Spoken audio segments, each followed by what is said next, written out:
ఇకపై మీకు ఇష్టమైన ఫేవరెట్ సీరియల్స్ యొక్క ఫుల్ ఎపిసోడ్స్ యూట్యూబ్లో అందుబాటులో ఉండవు. కేవలం సన్నెక్స్లో మాత్రమే ఫ్రీగా చూడొచ్చు. ఎందుకంటే పంచాయతీ బాధ్యతలు అక్షయ్కి అప్పగిస్తున్నప్పుడు మనమంతా అక్కడే ఉండాలంట.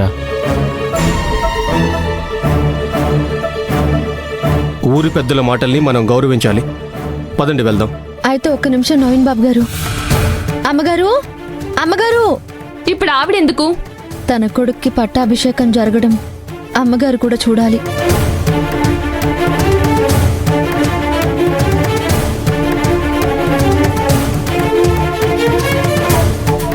అమ్మగారు, మనం పంచాయతీ దగ్గరికి వెళ్ళాలి. పదండి వెళ్దాం. నేనెందుకు శ్రావణి? మీ అబ్బాయికి పంచాయతీ బాధ్యతలు అప్పగిస్తున్నారు. అమ్మగారు, మీరు దగ్గరుండి చూడాలి. పదండి. పద శాంభవి.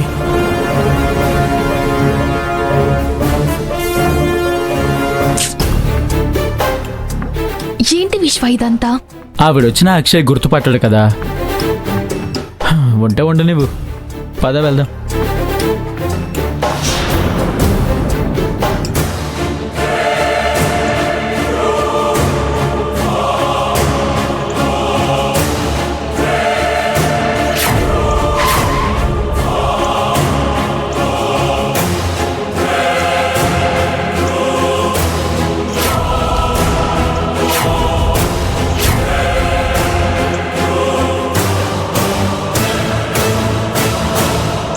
పిన్ని, పదండి.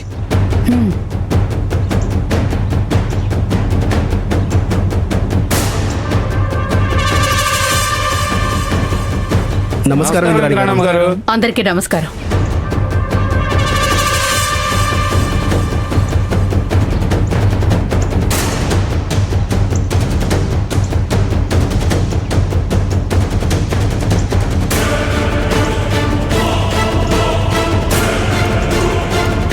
నమస్కారం ఆనందరావు గారు.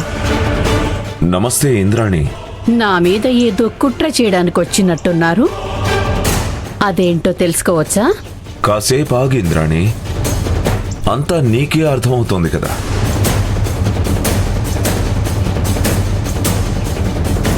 కాలం ఎప్పుడూ నీ వైపే ఉండదమ్మా, మా వైపు కూడా ఉంటుంది.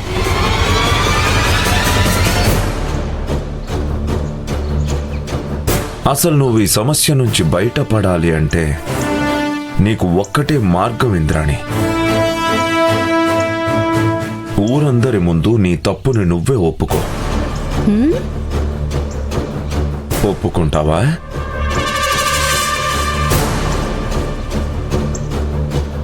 ఇంద్రాణమ్మ గారికి జై. ఇంద్రాణమ్మ గారికి జై. ఇంద్రాణమ్మ గారికి జై.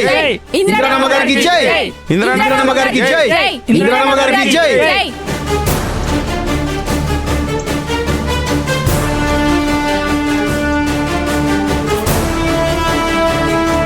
ఇంద్రాణమ్మ గారికి జై. ఇంద్రాణమ్మ గారికి జై. ఇంద్రాణమ్మ గారికి జై. ఇంద్రాణమ్మ గారికి జై. ఇంద్రాణమ్మ గారికి జై. ఇంద్రాణమ్మ గారికి జై.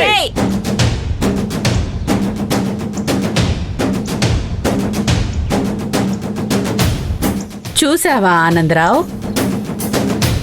జనం ఎవరి వైపు ఉన్నారో? జనానికి నీ గురించి పూర్తిగా తెలియదు ఇంద్రాణి.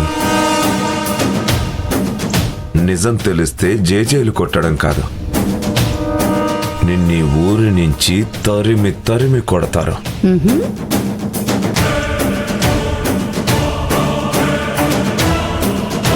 అసలు అదంతా కాదు గాని ఇంద్రాణి, అసలు ఈ పంచాయతీ బాధ్యతలు అక్షయ్ బాబుకి అప్పగిస్తారా, లేదంటే మమ్మల్ని నోరిప్పమంటారా? ఇప్పుడు చూడు ఆనందరావు, నేను వద్దన్నా కూడా ధర్మపీఠం మీద అక్షయ్ నన్నే కూర్చోబెడతాడు.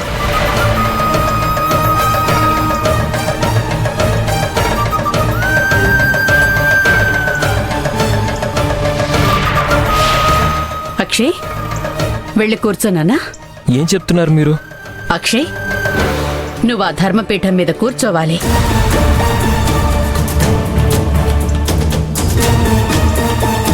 ఊరి జనం అందరికీ న్యాయం చెప్పాలి. మీ తాత, మీ నాన్న అందరూ ఆ కుర్చీలో కూర్చొని తీర్పిచ్చారు. అవును అక్షయ్ బాబు, మీ పిన్ని గారు చెప్తోంది నిజమే. మీ నాన్న తీర్పిస్తే దానికి తిరిగే ఉండేది కాదు. ఈ ఊర్లో ఎవరికి ఏ సమస్య వచ్చినా కూడా అసలు పోలీస్ స్టేషన్కి వెళ్ళే అవసరమే ఉండేది కాదు.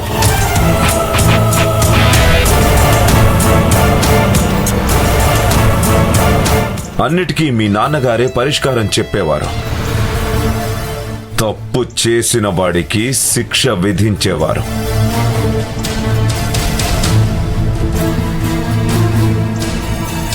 అర్థమైంది కదా అక్షయ్? ఆయన వారసుడిగా నువ్వు కూడా ప్రజల సమస్యలు తీర్చాలి. పిన్ని, నేను మీకు ఇంట్లోనే చెప్పాను కదా, మీరుండగా ధర్మపీఠం మీద కూర్చోవడం నాకు ఇష్టం లేదు అని. మీరు ఉన్నంత వరకు ఈ ఊరి పెద్దగా ధర్మకర్తగా ఉండాలి. అందరికీ న్యాయం చెయ్యాలి. చూసారా ఆనందరావు గారు, ఎంత చెప్పినా నా కొడుకు వినడం లేదు. ఇక నేనేం చేయను చెప్పండి? చూడు అక్షయ్ బాబు, మీ నాన్నగారు చనిపోయినప్పుడు నువ్వు చాలా చిన్న పిల్లాడివయ్యా. అందుకే మీ పిన్ని అధికారం తీసుకొని ఆ ధర్మపీఠం మీద కూర్చున్నారు. నువ్విప్పుడు పెద్దవాడివయ్యావు, పెళ్లి కూడా అయిపోయింది. ఇక మీ నాన్నగారి వారసుడిగా ఆ ధర్మపీఠం మీద నువ్వే కూర్చొని అందరికీ నువ్వే న్యాయం చేయాలి బాబు. మీ పిన్ని కూడా నువ్వు ఈ ఊరి పెద్దగా ఉండాలనే కోరుకుంటుంది. ఈ ఊరి జనం కూడా అదే కోరుకుంటున్నారు బాబు. అరే మీరు కూడా చెప్పండి అయ్యా. అక్షయ్ బాబుకి జై! అక్షయ్ బాబుకి జై! అక్షయ్ బాబుకి జై! అక్షయ్ బాబుకి జై! అక్షయ్ బాబుకి జై! అక్షయ్ బాబుకి జై! అక్షయ్ బాబుకి జై! అక్షయ్ బాబుకి జై! అక్షయ్ బాబుకి జై! అక్షయ్ బాబుకి జై! ఆగండి ఆగండి ఆగండి. ఆనందరావు గారు అన్నదానికి మీ అభిప్రాయం చెప్పండి ఇంద్రాణి గారు. ఇందులో నేను చెప్పడానికి ఏముంది? ఇన్నాళ్ళు వాళ్ళ నాన్నగారి బాధ్యతని నేను నిర్వర్తిస్తూ వచ్చాను. ఇప్పుడు ఆ బాధ్యతని నా కొడుకు అప్పగించడానికి నేను సిద్ధమే.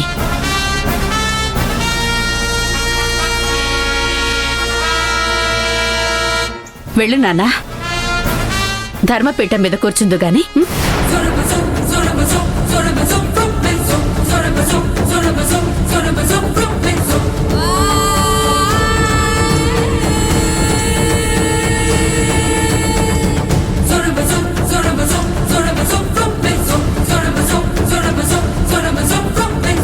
లేదు పిన్ని, అలా జరగడానికి వీల్లేదు. అక్షయ్, ఎందుకు ఇలా చేస్తున్నావు నువ్వు? ధర్మపీఠం మీద కూర్చుని పంచాయతీ బాధ్యతలు తీసుకోనానా? లేదు పిన్ని, ఎప్పటికీ మీరే ఈ ఊరి పెద్దగా ఉండాలి. మీరే ఈ పంచాయతీ బాధ్యతలు తీసుకోవాలి. అది కాదు నాన్నా. ఇంకేం మాట్లాడకండి పిన్ని, మీరే ధర్మపీఠం మీద కూర్చోవాలి. ప్లీజ్ కూర్చోండి.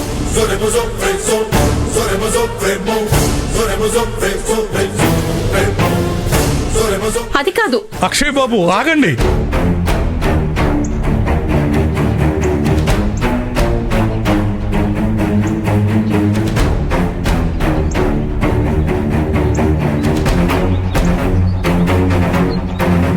అక్షయ్ బాబు, ఇంతకు ముందు ఈ ఊళ్ళో జరిగిన అన్యాయం మళ్ళీ జరగనివ్వం.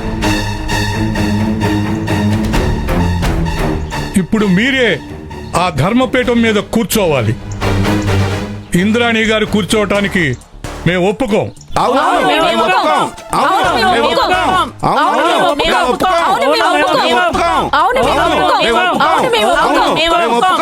చూసావా అక్షయ్, ఈ ధర్మపీఠం మీద నువ్వే కూర్చోవాలని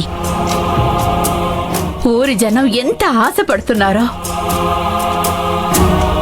నువ్వే కూర్చోవాలంటున్నారు నాన్న. పిన్ని, నాన్న చనిపోయాక ఇంటి బాధ్యతలతో పాటు ఊరి బాధ్యతలు కూడా తీసుకుని ఇప్పటిదాకా అందరికీ న్యాయం చేసుకుంటూ వచ్చారు.